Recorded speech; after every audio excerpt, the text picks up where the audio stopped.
मुझे एक बात याद आती है, अगर भोजन में भक्ति मिल जाए तो भोजन प्रसाद बन जाता है। अगर जल में भक्ति मिल जाए तो जल चरणामृत बन जाता है। नमस्कार दोस्तों, मैं हूं आशीष पांचाल। लेकर के आया हूं एक छोटी सी कहानी एक महात्मा जी की। महात्मा जी एक झोपड़ी में रहते थे और उनसे थोड़ी दूर एक झोपड़ी में एक परिवार रहता था। महात्मा जी उस झोपड़ी में दिन रात राम नाम में मगन रहते थे, कीर्तन करते थे, जयकारा करते थे, राम राम करते रहते थे। जो दूसरी झोपड़ी में परिवार रहता था वो महात्मा जी से बहुत परेशान हो गया। वे सोचने लगे कि ये राम राम करते रहते हैं दिन रात, हमको चैन से रहने नहीं देते हैं। तो वो जो परिवार का सदस्य था वो दौड़ के महात्मा जी के पास में गया और कहने लगा कि क्या है ये, क्या लगा रखा है तुमने, राम राम राम राम, दिन रात तुम राम राम करते रहते हो, हमें चैन से रहने नहीं देते हो, क्या तुम्हें राम राम कुछ खाने को दे देंगे? तो महात्मा जी कहने लगे कि मुझे राम राम ही देते हैं खाने को।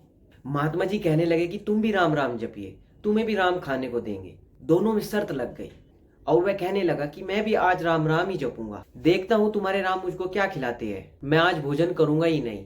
तो बाबा जी कहने लगे कि ठीक है। बाबा जी के साथ में वो राम राम जपने लगा। वह सोचने लगा कि घर जाऊंगा तो बीबी खाना खिला देंगी, माता खाना खिला देंगी। एक जंगल में जा पहुंचा और एक टहनी पर बैठ गया।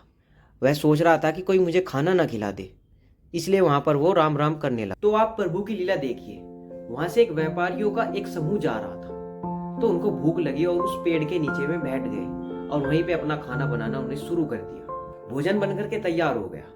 किसी ने सूचना दी कि पीछे डाकू आ रहे हैं। तो सब व्यापारी थे, सबके पास आभूषण थे, धन था।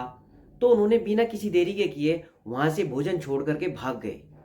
डाकू आया वहां पर, तो उन्होंने देखा कि बड़ी सुगंध आ रही है भोजन की। तो उन्होंने देखा कि यहाँ पर ये भोजन तो छोड़ दिया है, लेकिन इसे जो बना रहा था वो कहाँ पर है। तो जो डाकुओं में सरदार था, तो उसने आदेश दिया कि पूरे जंगल को देखिए, जिसने ये भोजन बनाया वो यहीं कहीं होगा। जरूर किसी न किसी की ये साजिश होगी कि हमारी टोली को जहर मिला करके मार दिया जाए। तो जो सरदार के साथ सेना थी वो कहने लगे बिल्कुल सरदार। तो उन्होंने पूरा जंगल छाना, लेकिन उनको कोई नहीं दिखाई दिया। डाकुओं के सरदार ने ऊपर की तरफ देखा, तो जैसे ही वहां पर देखा जो राम राम जप रहा था वो दिखाई दिया। और डाकुओं का सरदार कहने लगा कि वो रहा जिसने ये सारी साजिश रची है, इसको नीचे उतारिए। तो उस आदमी को नीचे उतार दिया और डाकुओं का सरदार कहने लगा कि इस भोजन को चख, खा इसको, तूने इसमें जहर मिलाया है। तो उसने अंदर से प्रण ले रखा था महात्मा जी से कि मैं आज कुछ खाऊंगा ही नहीं, तुम्हारे राम ही मुझको खिलाएंगे। तो उस डाकू ने बहुत जबरदस्ती की और उसको ठूस ठूस कर खुद अपने हाथों से उसको खिलाया। जैसे में डाकू उसको ठूस ठूस कर उसके मुंह में खिला रहे थे, तो वह रोने लगा और कहने लगा प्रभु तेरी लीला अपरंपार है। राम राम करता रहा और उनसे छूट करके उन महात्मा जी के चरणों में जा गिरा कि मुझे माफ कर दीजिए, आज मैंने प्रण किया था कि मैं आज भोजन करूंगा ही नहीं, लेकिन डाकुओं ने मुझे जबरदस्ती भोजन खिला दिया।